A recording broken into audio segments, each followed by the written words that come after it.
Assalamualaikum warahmatullahi wabarakatuh. Jumpa lagi dengan saya Industri Agustina dalam pelajaran Bahasa Indonesia kelas 7. Pada kali ini kita masih membahas bab 2, yaitu memahami dan mencipta cerita fantasi. Silakan dibuka buku Bahasa Indonesia halaman 60.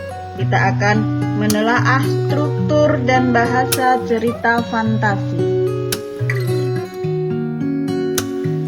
Struktur teks fantasi terdiri dari 3 bagian.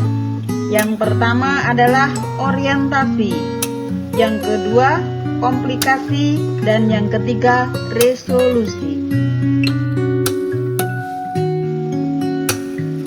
Kita bahas struktur teks fantasi. Yang pertama adalah struktur orientasi. Di sini ciri-cirinya adalah pengenalan tokoh, latar, watak tokoh, dan konflik.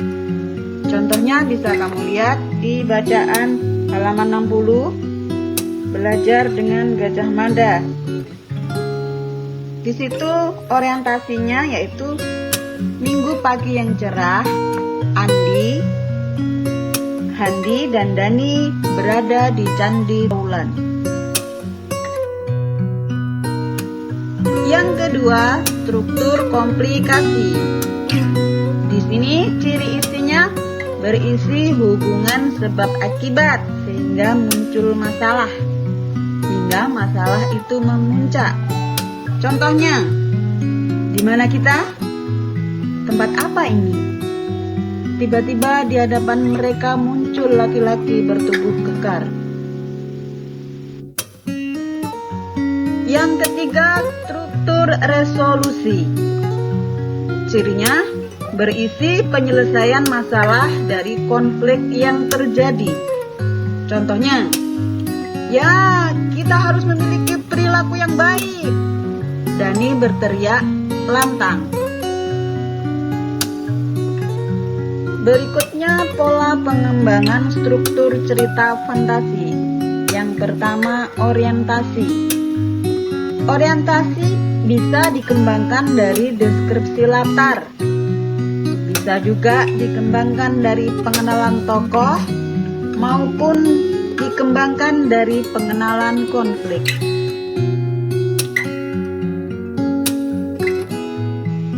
Pola pengembangan struktur cerita fantasi bagian komplikasi. Bagian komplikasi ini bisa dikembangkan dengan menghadirkan tokoh lain.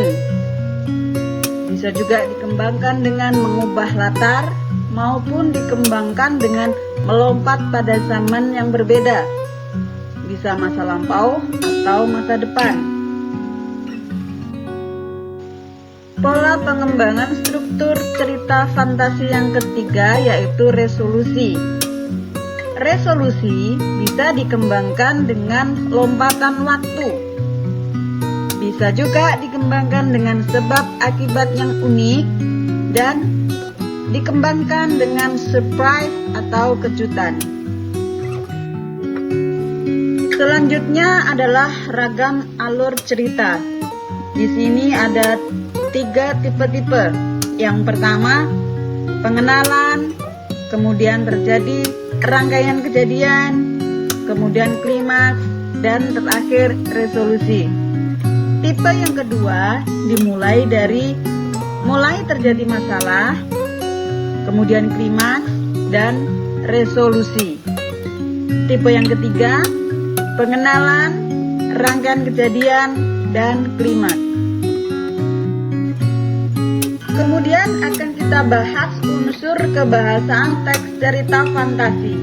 Di sini ada 6. Yang pertama, penggunaan kata ganti dan nama orang sebagai sudut pandang penceritaan. Yang kedua, penggunaan kata yang mencerap panca indera untuk mendeskripsikan latar. Yang ketiga, penggunaan pilihan kata yang mengandung makna kias dan makna khusus.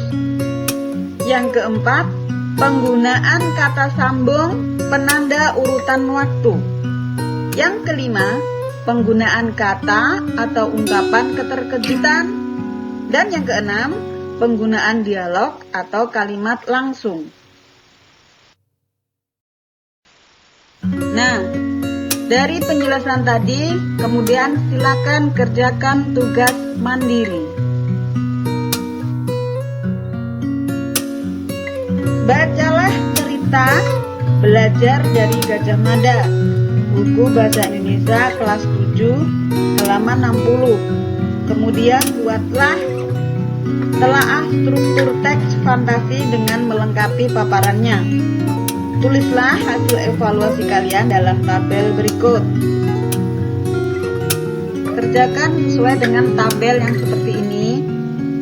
Untuk lebih jelasnya silakan kalian lihat pada buku Bahasa Indonesia halaman 67.